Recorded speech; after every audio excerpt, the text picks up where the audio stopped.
નમસ્કાર, હું છું મહેંદી અને તમે જોઈ રહ્યા છો ન્યૂ ભારત ન્યૂઝ। નજર કરીએ આજના ટોપ 25 ન્યૂઝ પર। અંબાલાલ પટેલની આગાહી મુજબ મધ્ય અને દક્ષિણ ગુજરાત સહિત રાજ્યમાં 17 થી 31 ઓગસ્ટ દરમિયાન ભારે વરસાદની સંભાવના। ભાજપની નવી રાષ્ટ્રીય ટીમમાં ગુજરાતના 4 નેતાઓને સ્થાન મળ્યું છે, જેમાં હેમાંગ જોશી રાષ્ટ્રીય યુવા મોરચાના અધ્યક્ષ બન્યા। ગુજરાતમાં એસઆઈઆરની કામગીરી માટે બીએલઓને ₹4,000 અને બીએલઓ સુપરવાઇઝરને ₹6,000 નું વિશેષ ભથ્થું આપવાની રાજ્ય સરકારે જાહેરાત કરી। સુપ્રીમ કોર્ટે આપત્તિજનક પોસ્ટ હટાવવાની શરતે આપ ગુજરાતના બ્લોક થયેલા ફેસબુક અને ઇન્સ્ટાગ્રામ પેજ તુરંત પુનઃ શરૂ કરવા મેટાને આદેશ આપ્યો। ગુજરાત હાઈકોર્ટમાં 19 ન્યાયાધીશોની ઘટથી કેસોનું ભારણ વધ્યું છે અને દૂરના જિલ્લાના અસીલો હેરાન થતા વકીલ મંડળે જગ્યાઓ તાત્કાલિક ભરવાની માંગ કરી છે। પેટલાદ નગરપાલિકાએ વર્ષોથી બાકી વેરો ન ભરનાર ગંજ બજાર પાછળના આંબેડકર શોપિંગ સેન્ટરની 15 દુકાનો સીલ કરી કડક કાર્યવાહી હાથ ધરી। કેન્દ્રીય ગૃહમંત્રી અમિત શાહે એક્સ પર મોટી જાહેરાત કરતા જણાવ્યું છે કે 14 રાજ્યોમાં 80 થી વધુ એફઆઈઆર દાખલ થઈ છે અને 200 થી વધુ આરોપીઓ પકડાઈ ગયા છે।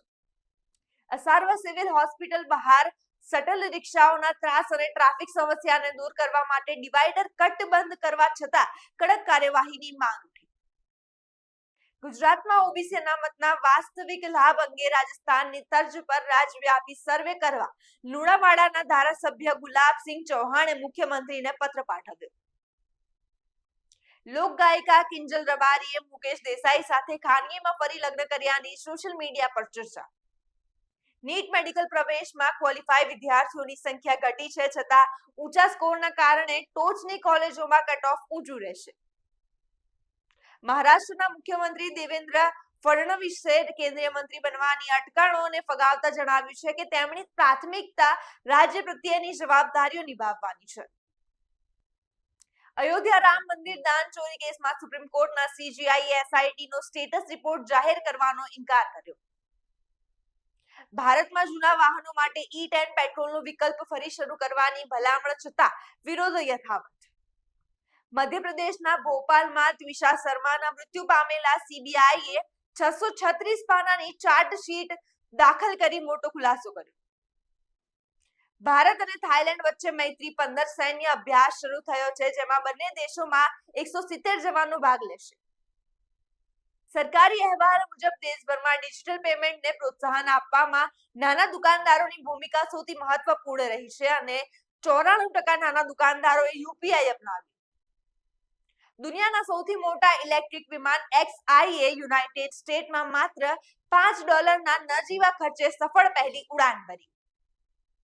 એલપીજી ઈ-કેવાયસી ની અંતિમ તારીખ લંબાવવાને 23 ઓગસ્ટ કરવામાં આવી છે, જેનાથી સિલિન્ડર ગ્રાહકોને મોટી રાહત મળી। સોમવારે શેર બજાર ઘટાડા સાથે બંધ રહ્યું। સેન્સેક્સ 281 પોઈન્ટ ઘટીને 77,728 અને નિફ્ટી 24,277 અંકે બંધ। હોકી વર્લ્ડ કપની પહેલી મેચમાં ભારતીય મહિલા ટીમે ઓલિમ્પિક સિલ્વર ગોલ્ડ વિજેતા ચીનને 2-2 થી ડ્રો પર રોકીને મજબૂત શરૂઆત કરી।